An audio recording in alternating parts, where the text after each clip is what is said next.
While winter sowing doesn't involve as much work as starting your seeds indoors, it is still not quite a set it and forget it method. You will want to be sure to check on your containers at least once a week, especially if you have not had rain or snow over the course of that week. You want to be sure that your containers stay moist, and if you've had windy conditions, that could also dry out your containers. Now, when watering your containers, you want to have a gentle stream of water. So don't want to use a hose on a power setting.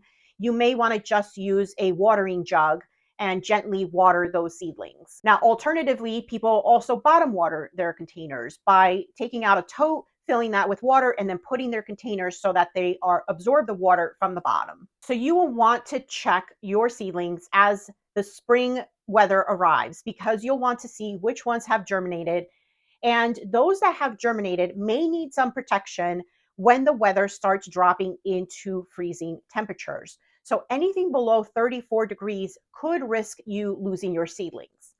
Now, here again, there are several who say, well, let Mother Nature take care of them.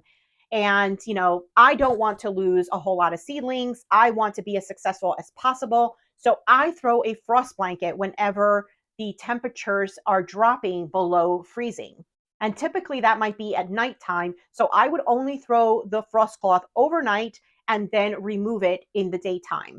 Now, on the other hand, once we start getting into the warm weather, there are some times where the temperature can raise all the way up to 65, 70 degrees. I've had days where it goes all the way up to 80 degrees Fahrenheit.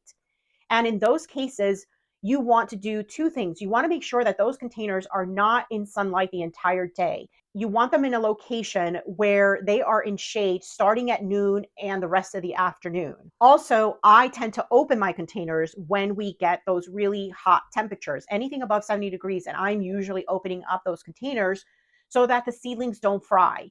You wouldn't believe how warm it can be in that container. It can be about 10 to 20 degrees warmer than what it is outside. So that can really fry those young seedlings. Now, I do tend to close them back up in the evening if the temperatures are dropping below 50 degrees.